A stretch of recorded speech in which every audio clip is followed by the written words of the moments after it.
to the Vandy Sports Podcast. I'm your host, Chris Lee. Our guest today will be our friend Seabass of WNWS of Jackson, Tennessee. Our show sponsored by The Well Coffee House, which turns coffee into water. The Well is a coffee house with the mission to bring clean water to the world. To date, over 30 communities across the globe have access to clean water, health, and hope. You too can make an impact by visiting a Well Coffee House location today. There are 5 locations to serve you in the Nashville area. Those are in Brentwood, Green Hills, downtown, Bellevue, and the Cool Springs Lifeway. More information can be found at wellcoffeehouse.org. The Well Coffee House, where coffee changes lives. We also thank our co-sponsor, WellSpire, Nashville's Learning and Development Center, located in the Gulch. Our news presented by Sutherland and Belk, a local injury law firm committed to helping those who've been injured in accidents. If you or someone you know has been in a wreck or other accident, reach out to Sutherland and Belk, see what your rights are. Find their contact info online at sbinjurylaw.com. Your Tuesday final in baseball is Vanderbilt 15, Lipscomb 1. Mason Hickman pitches a great game for the Commodores, and starting that one, bullpen picks him up on the back end. J.J. Bleday hits 2 home runs, and Julian Infante with 1. Commodores really rolling now, heading into a weekend series with Tennessee at Hawkins Field. Joining our podcast today, our good buddy Seabass of WNWS in Jackson, Tennessee. It is a busy time of year, my friend. Dear Lord, you sexy beast. Look outside today, man. Look out at this beautiful bluebird sky, man. God, what a day. I was just outside, and it feels wonderful. And this is kind of how it is. You said, are you ready for tomorrow? And I was going through my list of like, okay, what is tomorrow? Is there I think this is Wednesday. There's, the baseball series doesn't start early. I don't think there's anything with football or practice or anything. I was like, what could that be? Then it occurred to me, it's like, oh, it's opening day for baseball. That's the kind of week it's been, man. It has been nuts. Why? Is there something going on at Vanderbilt? No. I mean, I just hope we can do 10 minutes of a podcast today. I have at least 10 minutes for you. I figure we'll find some kind of material to get after. Well, in all seriousness, I'm going to lead in with the mailbag because I think this is where I want to go today. Okay. Our mailbag is sponsored by Vanderbilt fan and independent insurance agent Josh Minton of Brentwood. Do you need an insurance agent who wants to know your unique needs and circumstances and will tailor an insurance plan to fit them? Josh is your guy. Call him 615-833-1979. Email him at josh@hqinsurance.com. Follow him on Facebook at facebook.com/JD Minton. He's my agent. Give him a shot. I think you'll be pleased. Okay, Boomac starts with this quote from a podcast 2 weeks ago. He says, Bryce Drew has to go, and that's a quote of you. And now he says, do you feel good about the next 2 or 3 years being better with player losses now compared to what Bryce would have had with more of his players? No, okay. Hey, first of all, thanks, Boomax, for the question, and it's a great question. And yes, I do remember saying that. I'll say this, Chris, and this is a great debate that I've had on my show many times, and it has to do with this very type of situation. When is the right time? The question was, when is the right time? And if you reach the point, and I'm not talking about knee-jerk reaction, but if you reach the point where you truly believe, I don't have the right person. I don't. Maybe some things can help out here and there, but I don't have the right person. If you're at that point, then what are you waiting on?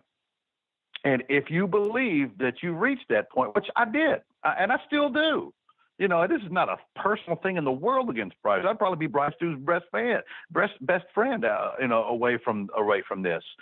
But I reached a point where I felt like we do not have the right guy going forward. Now, that is a subject for debate for many people, but I got to that point, and it wasn't knee-jerk. I don't do a lot of knee-jerk reacting when it comes to stuff like this. That's where I was. So I stand by that quote. I do. And to as far as to your question, I mean, honestly, that's an impossible question for me to answer. Don't you think, Chris? Because I have no way of knowing what the personnel is going to look like. But, I also have no way of knowing what Bryce would have done with what he had coming in. That we're never going to find that out. But what I do know is that what I saw in the last 2 years was two of the worst seasons that Vanderbilt's ever had.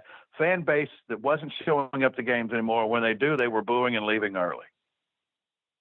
I mean, I'm not really sure what else you need.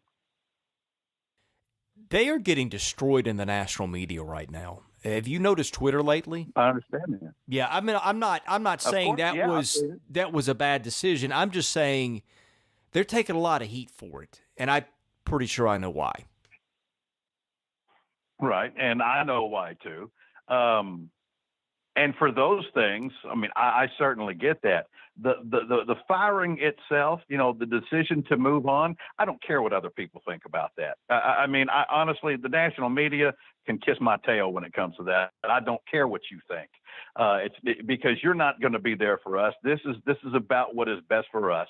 And so how they feel about it is irrelevant to me. The handling of it,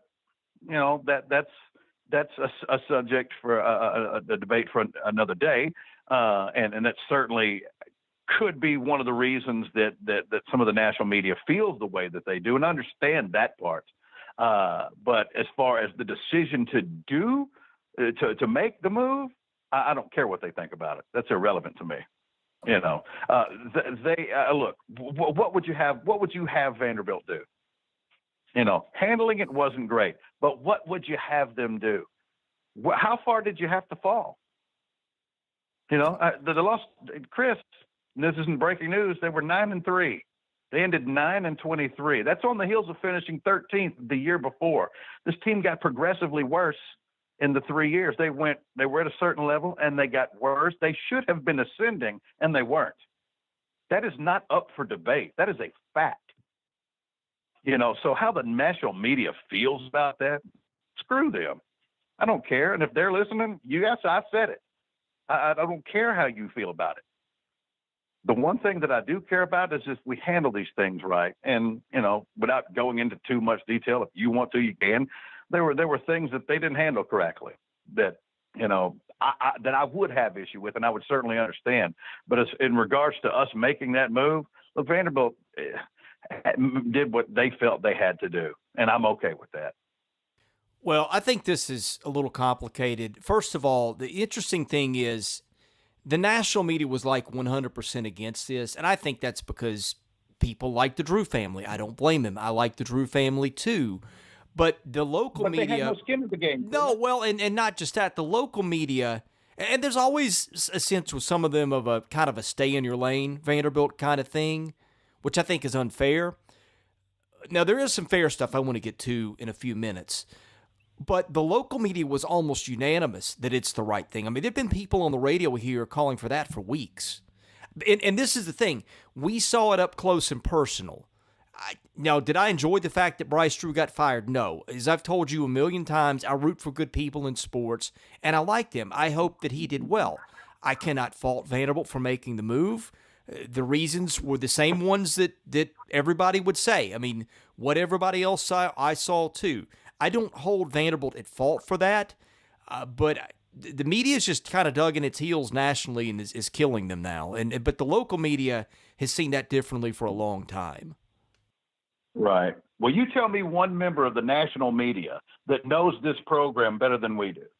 None of them? Give me one person. None of them? None of them. None of them. And they don't care the first thing about you, me, Vanderbilt, anybody else. They think Bryce is a nice person, and they feel slighted by that. And I can understand that, and that's fine. But don't sit here and lecture me and this fan base and the people that cover it when you know squat about this program. You know nothing. You know surface stuff. Even the most, just take the most of the people on our board. Those people on that board know 1,000 times more than yahoos like Tim Brando because his buddy got canned. Sorry, that's not the way that it works. Don't proceed to tell us about our program. We know far more than you will ever know about it. So we don't like being lectured by people who, at the end of the day, have no skin in the game and truly don't care about our school and never did. So what they think about it is the last thing that matters to me.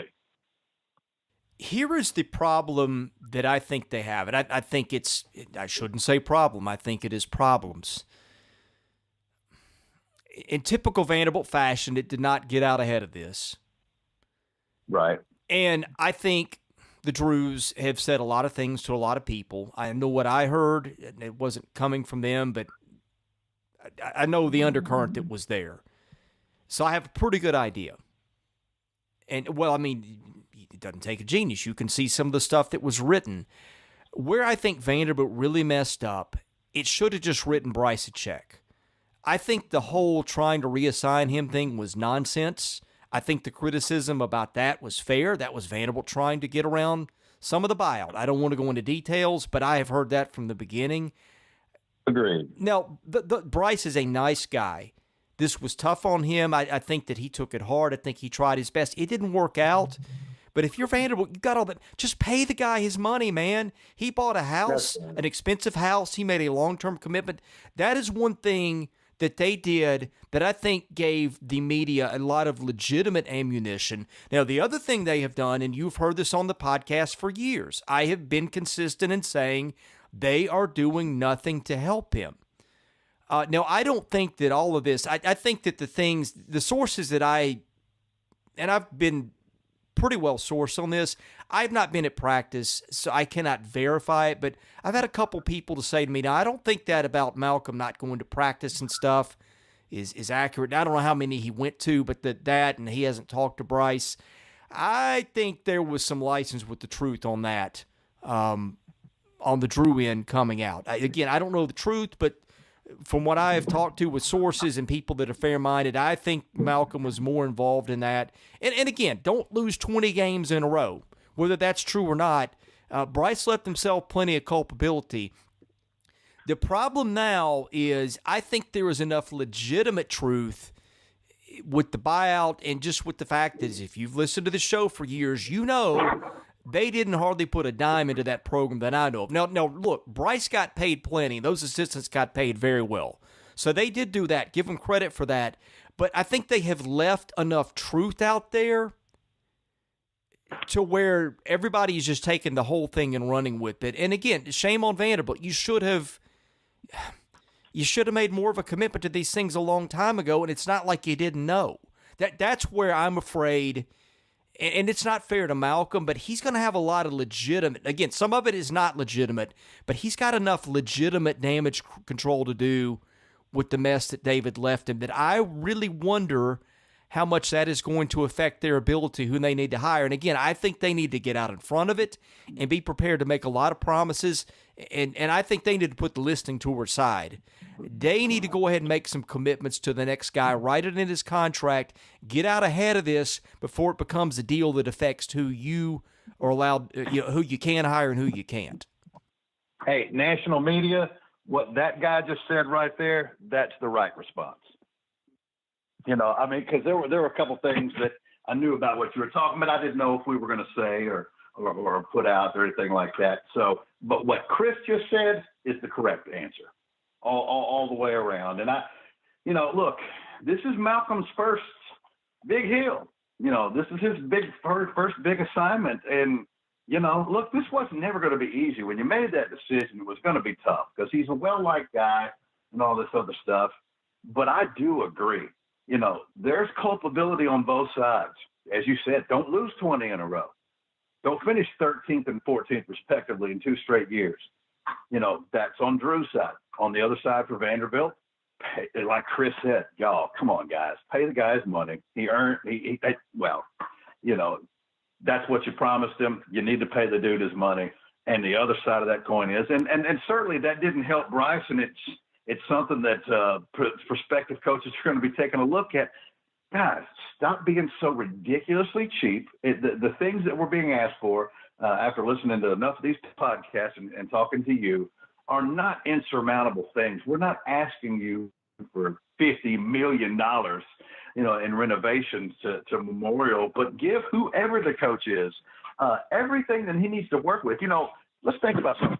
Chris was on my show last night. Think about the jobs in this conference available with Vanderbilt and Alabama, likely LSU, Texas A&M, schools like this. But let's not forget something. The SEC had, 7 teams in the tournament this year, and 4 of them are still alive. SEC basketball was garbage for a while. That is not the case right now. And this is not the time to be sucking, and it's not the time to be lacking in facilities because these other cats are getting a taste of it beyond just Kentucky and Florida.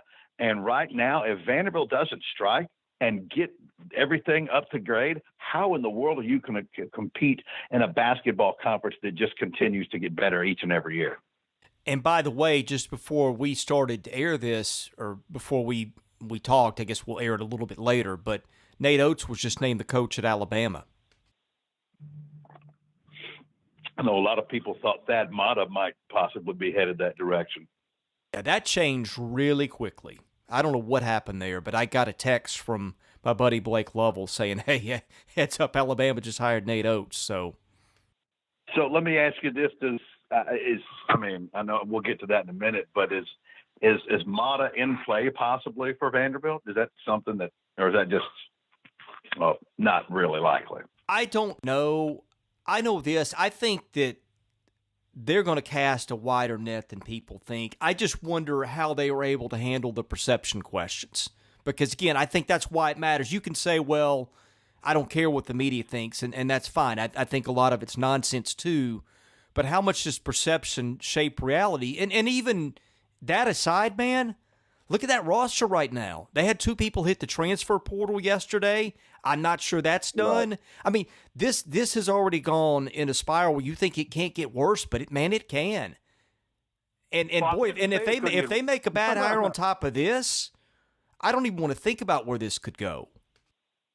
Right. Yeah. No, I never said it can't get worse because I know that it can, and I also understand and accept the fact that I will say that no matter what happens. But, I mean, there's a real decent chance, a better than average chance that no matter who we hire, we might be in for some immediate lean times. Not that we're not used to it over the last couple of years, but that it's going to be difficult for no matter who we hire to immediately come in and have results. I just don't think we have the personnel, and I don't say I think. I know we don't. So there's going to be a period, but like I said, Vanderbilt can help itself in this conversation by doing the things that are necessary to make that happen, and not just expecting whoever they come in, to compete with the big dogs. If you don't give them the ammunition that they need. Here's my gut feeling on this. Now that I think about, so I didn't mean to cut you off, but I do think I think that they would pay enough to get a Thad Matta or whoever. That's usually the way that they do it. My concern with the guy like that, he's got his pick of probably some jobs. You're in your mid-50s or whatever, and this could apply to other people as well. How much do you want to come in and have the patience for a rebuild? I don't know. You may have to set your sights on the Casey Alexanders of the world and make a 5-year commit to them no matter what, because, I mean, that may be what you're looking at. I don't think that money would get in the way of them hiring a coach like that, but I wonder if the perception and the rebuild might. And that's certainly a fair question, but, I mean, how many of those jobs that we're talking about are ideal situations that are ready to win right now with the personnel? I mean, there's a reason most of them are open. That's true, but how many rosters, let's say they get decimated with a couple more transfers. I mean, here's the other big problem.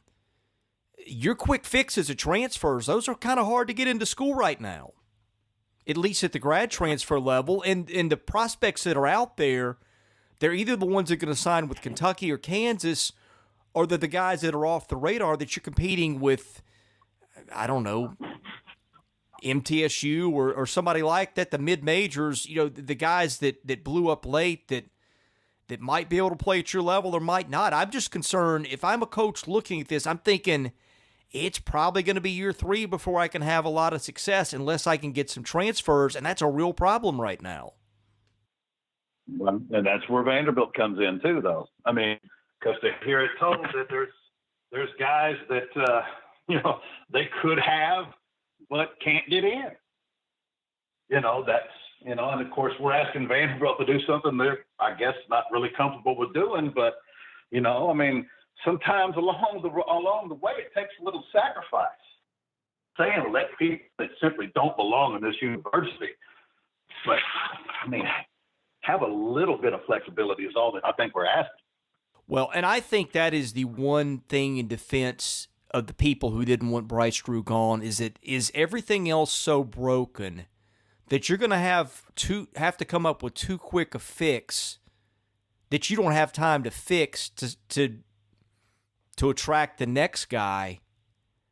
I mean, they're kind of paying a tax on ineptitude, of what David didn't do all those years at this point. And the Right. Bills come and do right now. I mean, I do think that is a fair counterpoint that there is so much broken that they're going to have to fix for the next guy. Now, maybe there are some nuggets of information out there that I don't know about, some fixes that have been made. I will grant you that is a possibility. And if so, I hope I hear about those soon. But from what I know, I do think that's a legit question is that do they have enough to bite off there right now, especially with the guy that just got here, that maybe hanging on to Bryce was the right move? Well, I mean, A, we're never going to know that. But B, I mean, look, if this team, if this program under Bryce in the second half this year, when it all, think about what happened after that Tennessee game. And you can talk about the breaking of wills and all this other stuff. But after that game, I saw disgusting basketball. I saw a complete lack of fundamentals in every way. Even though we had a couple of guys, and one of them, boy, I'll sure hate to lose him, and hopefully we won't at the end of the day. But there was it was completely uninspired basketball, and it was a bunch of guys who at that point were going through the motions. How else can you expect us to react? I mean, I get it, and we're chasing our tail here. This is a conversation where there are no winners. There's just a whole bunch of losers in this situation. But, honestly, at the end of the day, I'll just say this. Look, if there are people who think the wrong move was made, that's okay. I just need you to tell me why. Tell me what you saw that said that Bryce Drew was on the cusp of turning this thing around, that all he needed was this, and this program was going to be where they needed to go. They had no fight in them. The fundamentals were out the window. They couldn't do much of anything right. So, I mean, if you're one of those cats that says, he was right there, well, I don't mind listening. Just tell me what I missed. Tell me what I did not see that you saw that said this guy should have been retained, because I didn't see it. I mean, it all goes back to Darius Garland. I think that argument does. They would have been a better basketball team with them. But again, I've said this over and over. Coaching is about the ability to respond to adversity and make adjustments on the fly. You don't have forever a lot of times. That probably if Bryce stayed here another 10 years, probably wouldn't be the last time they had something, maybe not of that magnitude, but you have little things happen. At some point, you got to belt up your pants and move on and quit talking about it. And his inability to be able to do that, I think, is just the thing that concerned me as much as anything. But I don't know. We may have talked this topic to death. Would you like to continue with it or move on to baseball or something else? Well, we can move on to baseball. I'll just say I saw somebody post kind of a response to that type of question, and it was a fair question. It said, we use the Darius Garland thing, which is certainly a legitimate reason. But what if they had never had him? What was the kind of approach that they were taking? What if they didn't have Darius Garland? He'd signed with somebody else. Are you telling me that this still was going to be an 0-18 team in the SEC?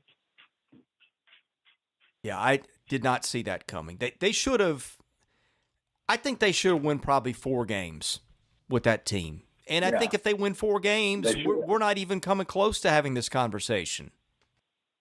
I agree. But, Chris, they lost all 18, and now we are having it. So on to baseball, brother. And hopefully, hey, look, I can't wait to read your big board. I know you're putting one together. I can't wait to see how this all turns out. And they still have my support all the way down the line. I'm VU through and through. And hopefully a great hire is made. But I'll say one more time, VU, do your part. Do your part, or this is all an exercise in futility. What next? Oh, last time we talked, you were getting ready to head out to Hawkins Field for 3 with the Gators, a team who admittedly has had our number like nobody's business.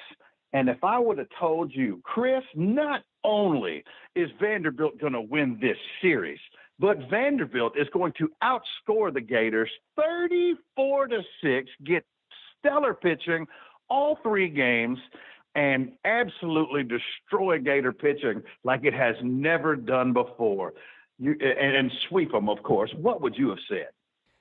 I would say, as your friend, I feel obligated to drive to Jackson right now and check you into the nearest insane asylum. And the best part about this, Chris, is I got to see a little bit of it, by the way. It was everybody. It was everybody doing their part. Brown out of the pen, the starting rotation as good as we've seen it. Ty Duvall destroying the ball. Clark getting his thing going. Man, that's what I'm talking about. It was literally, it just wasn't 1 or 2 people. It was the whole team, and they just pimp slapped the Gators. I am about to say something that I don't know that I always believe in baseball, but I've also covered enough baseball to know how important the mental part is. But I think a lot just boils down to good luck, dumb luck, bad luck, whatever. A ball falls in play several times in a row or you hit into outs. But I've seen them enough to know the mental side's important, and I don't care how good Florida is or isn't. Beating a team like that has been in your head for that long is a big freaking deal. The way they beat them especially. And I wonder if that A&M series wasn't kind of a wake-up call and a turning point, the way they lost that last game, the way that I thought they gave bad effort in Game 3, not effort that is characteristic of a Tim Corbin team, to come out and do what they have done ever since, which, by the way, I don't know if you saw, continued to a 15-1 beating of Lipscomb last night. Yeah, saw that. I just wonder if that wasn't something that they needed to get their attention. It's funny you say that because I was going to ask you. And look, I understand it's a middle of the week game against Lipscomb in a neutral site, but I mean, does that effort and results say something about Vanderbilt's team this particular season? Not any other years, but this particular year. Not that they won the game. That's not overly surprising. Of course, we do tend to lose some midweek games from time to time, but to have a dominant series like that against Florida, and then to come back a couple of days later against Lipscomb and pound them by 14 points. I know it's one baseball game, and I don't want to overinflate it, but does that say something about this team, Chris? Or is everything just happens to be one of those things? I think it might. Again, I don't usually put a lot of stock into those, but they have struggled so much the last year or two in those midweek games, and especially in that park, that I think, again, coming on the heels of what they went through last week at A&M, I think it might mean something all clustered together. I think that was a really good sign. Now, do I still have troubles, concerns about them throwing strikes? Yes, I do. But the way that they have been able to get their starting pitchers into the 5th and 6th innings consistently, and those guys throwing well, that very much minimizes the bullpen usage. And you've got so many arms there that you can use that I think if you've got a guy who's struggling, you got a pretty talented group of arms to choose from to go with the next guy. And, oh, by the way, I think Tyler Brown is good for 3 innings on just about any given night. So that takes it down even further. And if they can get Zach King back, and it looked like he pitched better last night, I didn't get to see any of it, that's one more. I mean, if you have those 5 guys pitching well, those 6 guys, man, that gets you through most of it right there alone. And then you can just pick and choose the hot arm from there. Do you think, let me ask you this, because it was great to see. I didn't get to visually see it, but of course, I read the story about it. But you think Julian hitting a bomb last night could jumpstart him? Because that would certainly help. Yeah, and I didn't get to see a pitch. I ran the game story from VU Commodores on that one. I mean, first of all, hitting a ball out of that park is an accomplishment, although Julian's raw power is not a big deal. He's not being able to square it up, but I've been saying this for a while. When I watch his at-bats, they're not bad. I mean, they're not as bad as his stats look. His strikeout rate has gone down by a ton. He's topping the ball a little too much, but he's put the contact part back together, and I do wonder if that's the start of him driving the ball again. And look, if he starts to hit the way he can hit, I don't know how much walks and stuff are going to matter because, man, they're scary enough 1-8 as it is. You add him to it, holy cow, look out. No doubt. Now, let me ask you this. Obviously, monster weekend at Vanderbilt, with spring, the recruiting weekend, the UT series. Now, obviously, I love a sweep, and Tennessee seems to be backpedaling since conference play has started. And then I don't know if you saw the way they lost to TSU or ETSU on that game-ending double play against ETSU, but they seem to be sliding back from that hot start. I think we're catching them at just the right time. Did Vandy make a real statement in this series? Could be. That's a great point. I think if there's a program that knows how to handle a situation like it went through, and look at the answer that it gave last week, Vanderbilt's a pretty good example of that. I think if there's a program that has been continually beset by lack of confidence at the start of play. I mean, we've seen Tennessee. I think this is a better Tennessee team. I think this is a much better Tennessee team. But on the other hand, how many times have we seen Tennessee do this in out-of-conference? Now, I think their out-of-conference accomplishments this time were more impressive. It included a sweep of Indiana. But we have seen this movie before where they get into conference play with a pretty gaudy record and it goes bad quickly. You have to know those kids are thinking about that, and I think that's a legitimate question that you just asked. Well, and because I think this, seriously, I think if they come to Nashville and get blasted the way they have sometimes lately, especially with the bad conference start, I think they would have a hard time recovering. Yeah, I think this is probably the series.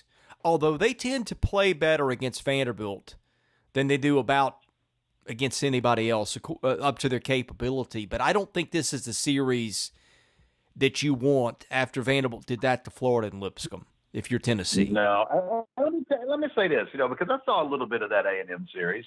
First of all, there's not a lot of teams that are going to go to Bluebell Park and take at least 2 or 3. Is that a fair statement? Would you agree with that? Oh, I agree. I was concerned for them about that series going in. I just did not like the way that it went down. Blowing that lead the way it did, and I thought the effort and the focus the next day were poor and very un-Vanderbilt baseball-like. That was my concern, was how quickly were they going to turn that around and come out with a different frame of mind, and I think they've answered that. In a resounding way, to be sure. And the good part is they got the personnel that they can keep this up. So we want the sweep, obviously, of Tennessee, but what are you anticipating? I'm going to say a series win, but not a sweep for Vanderbilt. Okay, maybe a game 3 loss type of deal. I don't think they're going to lose the first game. I think Vanderbilt's going to win the first game and control the series. Yeah, game 3s have been tricky for them.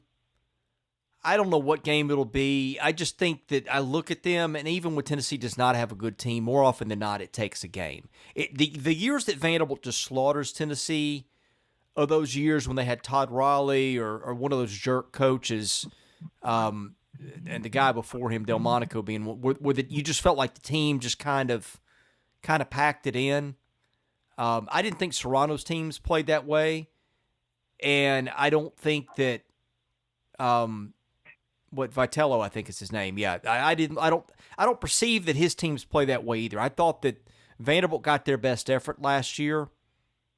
So I think that when there's been some beatdowns at Tennessee, but they're usually under different circumstances. I just don't think these are the circumstances. Now, look, having said that, holy cow, that lineup is good enough right now to mash just about anybody. So I wouldn't rule it out, but I'm not expecting it. Hey, and by the way, I'm not going to say I called it, but if you remember when you were on your way, I did a prediction on what game one was going to turn out like, and it wasn't too far. Remember, No, and I wins game one 5-3. Now they won 5-0, but yeah, and I hate to say, I never got around to airing that episode because that's when all you know what broke loose the next day with the coaching search. But you did call that. No, I've still got it. I might air it. We talked about spring practice, but yeah. I owe you an apology for that's the first time I've ever done that to you, and it was not intentional. Yeah. My world just blew up from that moment on. Man, I hate to hear that about your world, man. As long as my car doesn't blow up, that's the current concern. But anyway. Man, you got that. Well, you live in Nashville. You can Uber wherever you need to go. So maybe a little pigskin before we get out of here? Yeah, go for it. You want me to go for it? All right. First of all, I know you like to save this, but obviously it's a very big recruiting weekend for Vanderbilt. I would love to see a commitment or two out of there. And even though I don't think he's going to pull the trigger, man, I don't know about you. If you've watched any film on the kid out of Weatherford, the Ken Seals kid, man, I like this dude. I do, man. He can run. He can throw. He's smart. Man, I really would love to get, and I read the story on him about wanting to get done before. He doesn't want to go into the summertime uncommitted. I know he's looking at, I think, Princeton and BC. He's a really smart kid. I think he's Vanderbilt's to lose. At least I hope, man. This will be the fourth time he's been there, and I think he would have a chance to be the Alan Walters as far as potential class builders for this particular one. And I think a start of Ashmore and Seals would be a great way to start. They would have a pretty nice collection of young quarterbacks if they got him, because Jamil Muhammad, from what I hear, has been pretty good. Oh, no. Yeah. Man, yeah, I was going to ask you about that because that's kind of been the smoke from around there. Have you had a chance to lay eyes yourself? No, I really have not seen him throw. We did get 45 minutes this morning. We've seen about an hour and a half of practice, and what I have seen is mostly the top two quarterbacks throwing. So I don't have any meaningful observations on him, just to hear that there's a little bit of a buzz around him in that program, it seems. Well, that's fantastic, man. I liked him, and I was glad we got him. But as far as you got your 40 minutes, and I did read your report, some of the things that you saw there. What do we know on Deuce? Doesn't appear to be anything overly serious? No, I know a little more than what was in my report today. It's not serious at all. It's in fact, I wouldn't be surprised if we see him this weekend. Okay, so I don't think it hampers the battle, because we have one going on, obviously. Okay, well, good, because I want to see the best that Deuce has, man. And if he's the guy for the job, then God bless him. Okay, so what are some of the other observations that I know it's limited, and we all, and look, and listen, Chris, everybody at Vandy Sports recognizes what you're dealing with. I mean, you can only see what you're allowed to see. Everybody understands that. You don't know anything for anybody as far as that goes. You know, I'm not really sure why the access is so restricted this year. It's their call. It is what it is, and that's fine. But on behalf of everybody else, you need to know that we certainly appreciate that, and we know that you're doing what you can. But from the limited stuff that you have, a few questions. I mean, obviously one of those lies on the offensive line. I want to ask you about a guy who I know a lot of people are, you know, he's bounced back and forth, but just from a prospect standpoint, the times that you've had to see, what does Vanderbilt have in Tyler Steen? Good question. I think I've told you this before. The thing that stood out to me was when he was getting second-team reps last year, and then, of course, they needed bodies on the defensive line, moved him over there, played in some snaps, but kept his red shirt. I think he's in the mix to start at right tackle potentially.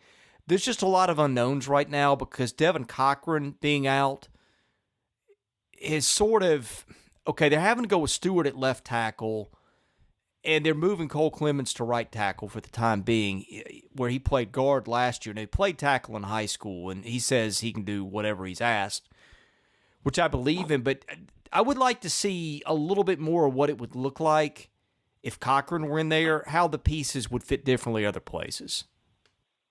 That's a good point, because I'm going to tell you what. Now, some people can make the adjustments, and it's no big deal to them. For me, I played almost exclusively my whole life on the right side of the line. I played a brief bit in high school on the left side of the line, and everything just looked different to me. And it was an adjustment on things. But I mean, some people can handle that with no problem.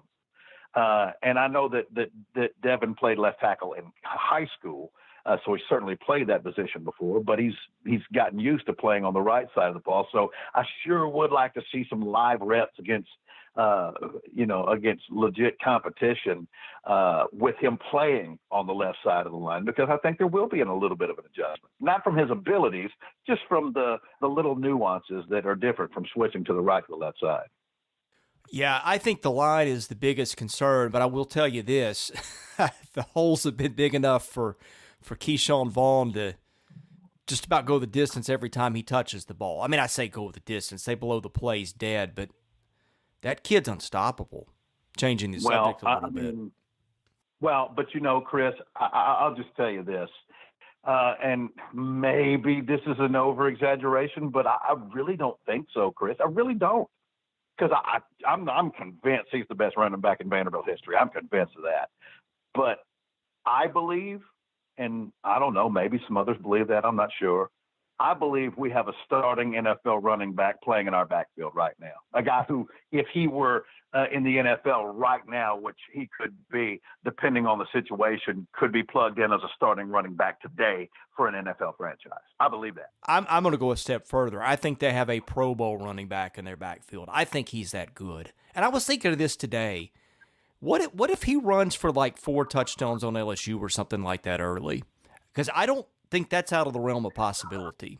Just like one of those get yourself on the national radar kind of games. I could be wrong. I think he is that good. I just continue to be blown away with that kid every time I see him. Well, and think about something, Chris.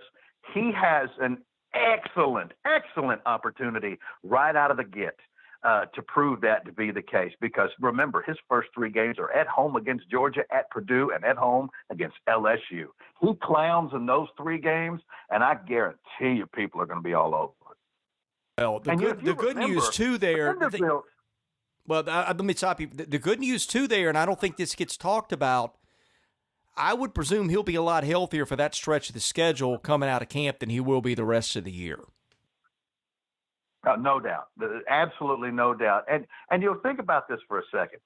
Vanderbilt, go back to that Georgia game last year in Athens. Vanderbilt had their chances to win that football game.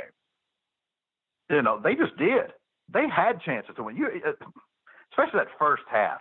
That was a frustrating game because they were able to move the ball some in that first half, and they had their chances. They ended up, getting away from a little bit, but they had their chances last year. They come out, man, and Keyshawn starts hitting them early.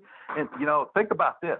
Think about that first quarter against Florida last year. You remember that? Yes, I do. And it was 21-3, and he goes down, and we're a different football team, obviously.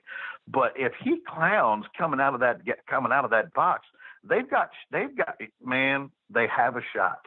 And I'm gonna tell you right now, if you have an offensive line that has a whole bunch of questions, if you've got a running back that, as you just said, is Pro Bowl caliber, man, that's gonna make you look a whole lot better than you really are. It's going to forgive. It's not going to wipe everything out, but it's going to forgive a multitude of sins that you'd be committing because they're so dadgum good. And and the best part about it is, especially if Vanderbilt can, whoever it is, Riley Neal or Deuce Wallace or Alan Walters, I don't care who it is, whoever it is, man, if they can get anything going in that passing game, and good Lord, look at the weapons that they've got. Chris, you can't stack the box against Keyshawn Vaughn. Are you nuts? With 80 running around, with Kalijah Lipscomb running around, and the emergence of these other young freshmen, they're going to be now true sophomores. You get Cam Johnson back. You add in a couple of guys like Devin Body, if there's a place for him in this rotation, and the Harrison Cat out of Pearl Cone. I mean, how are you going to stack the box and say, okay, somebody other than Keyshawn beat me? Well, they have the ability to do that now. And the best part about that is even if you've got an offensive line that doesn't, have isn't great at pass protection, you can use over aggressiveness on a defensive line against them. And not to mention, when you've got guys, we've got a slew of guys who are legit, especially with Pinckney, who already are legit and have shown so to be so in the intermediate passing game. We don't have to beat people over the top all day long. And when you're beating people with the intermediate passes, that doesn't take very long, does it, Chris? That's 1, 2, 3, boom. Yeah, and I've got a couple minutes left. I've got to finish up in about 5. But I was going to say one other thing that's really stood out, and I don't know how much he's been talked about elsewhere because I've got my hands full with my own stuff. But the bits and pieces I've seen of Amir Abdur-Rahman, he has been outstanding. I mean, he looks like that. LSU gets all those 6'3", 6'4" receivers, just big and make all those plays downfield. They came out of high school and everybody. He looks like, when I have seen him just in little bits, he looks like one of those cats. Man, I mean, you know how big that would be for Vanderbilt. And again, you cannot forget about C.J. Bowler going down the stretch. Kyle Shermer was looking for C.J. Bowler. And he made some great catches down the field. I'm not trying to overhype this thing, but a lot of things could go right if a few things go right. Yeah. Yes, indeed. Ooh, I like that. I'm going to use that. Go for it. Anything else as we wrap up today? Man, I feel like I said what I needed to say. Anything else from you? No, it's just going to be an interesting week. Between the spring game, of course, baseball, and then the basketball search is really what's consuming most of my time. So those are always. And people are wanting to look, and people keep asking the question, which I totally get. What's the timeline? What do you think? Will we have a coach in a week? Will we have a coach in 2 weeks?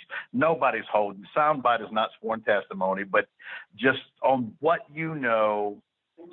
what do you think? I don't know enough. I mean, I would think 1 to 2 weeks probably because, good grief, you got players talking of leaving. You got to find some players in recruiting. But I think you want to make sure you get the right fit for what is looking at what right now is looking like an almost total rebuild. So right. I think you've got to get that right. I don't know how much any of us are going to know. I mean, you see the stuff I put on the board. I've worked hard to come up with what I've come up with, but there's always the part in the back of my head that goes, boy, there's just a lot I don't know. I'm doing the best with what I have, but I think me or anybody that claims to know what they're going on in this search with a reasonable degree of certainty, I just don't know that that's a true claim. That may get to the point where I feel that way, but I would be shocked if I do.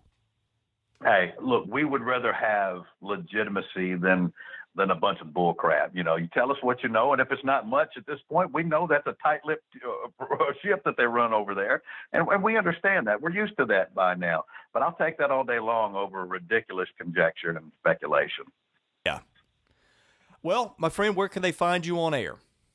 And online? You can find me straight up in the air, baby, 5 feet from the sun, Jack. WNWS.com is the website, and I would love to talk to you cats on Twitter at CheapSeatsBass. He is Seabass of WNWS in Jackson, Tennessee. I'm Chris Lee of the Vandy Sports Podcast. Thanks for listening. Hope to have one more of these up before the end of the week.